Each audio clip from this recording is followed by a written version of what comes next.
After all that practice in the sim, I was really looking forward to the Bilster Berg track day.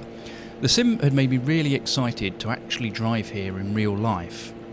Imagine my disappointment then when we woke to these conditions. It was a filthy drive over to the track, and the forecast didn't look like it was going to get any better until the afternoon. Well, oddly, this turned out to be probably the most enjoyable track day I've ever had, for a number of quite different reasons. After the obligatory briefing performed in German, it turned out John and I were the only Brits present, and neither of us speak much German. I got the pit speed limit. What about you? We did a bit of faffing around, then headed out for some laps. But the session was red flagged as we drove to the track entry. Great start. The warning that the wait might be 15 minutes was thankfully not realised when the light suddenly turned green. Ah, green!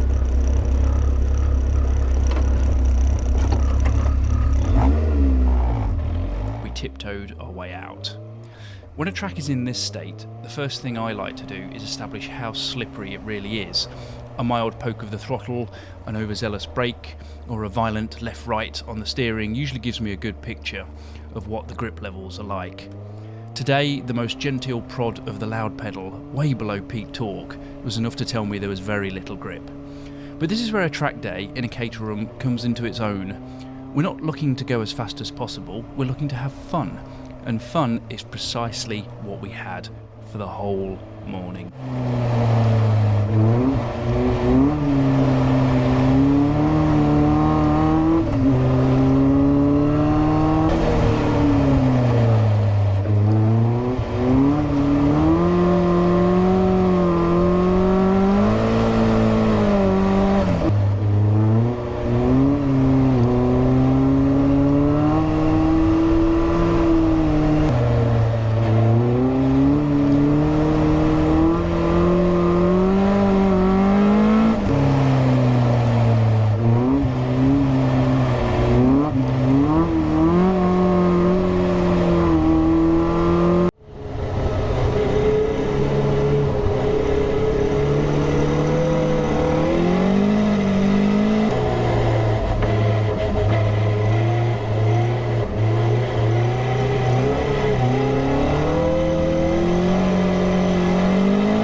There were some slightly hairy bits where going in a straight line, neither of us really expected that to happen, but John's reaction as we rolled into the pits probably says it all.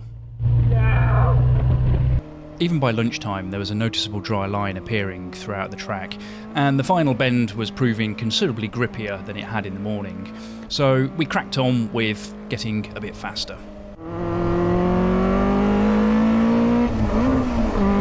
Let's turn the telemetry on and take a look at what turned out to be our fastest lap.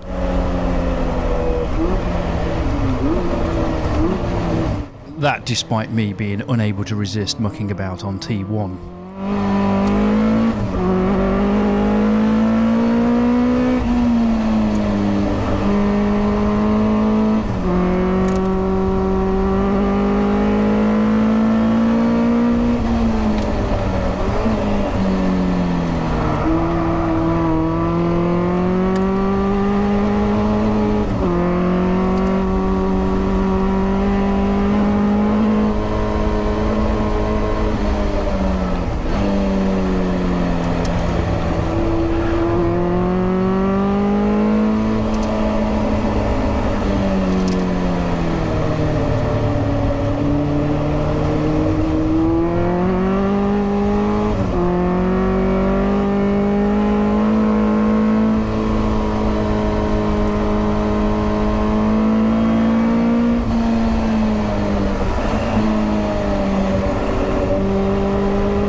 So pretty close to the sim, about 3 seconds out. I think it was 1:56 I was doing in Assetto Corsa.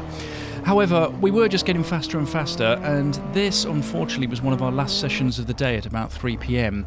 It turned out there was some sort of special Porsche event on the rest of the day, and so our day was done. That was a shame, because just before we'd put that fastest lap in, we'd been having rather good fun with this Porsche Cup racer.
As we get tucked into one of the straights here, it's quite interesting watching aerodynamics come into play. John's tucked in just behind the 911, who's pulling away anyway, and I really struggled to stay on their wheel. After about 100 miles an hour, the Porsche was always going to leave us, but we very quickly catch back up again as soon as it comes to a braking zone or a bend.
That was tremendously good fun.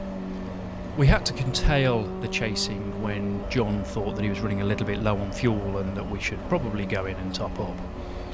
I guess the question to ask myself is it worth putting all that time in the sim before rocking up to a track day? Well, for me the answer is yes.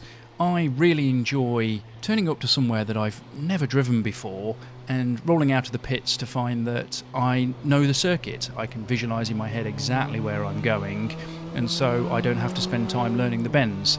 There's real value in that for me.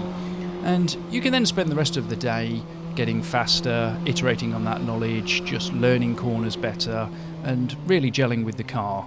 It's something that I get a tremendous amount of enjoyment out of. After this Bilster day, we had a transfer day over to the Nordschleife, where we picked a route that meant absolutely no water routes whatsoever.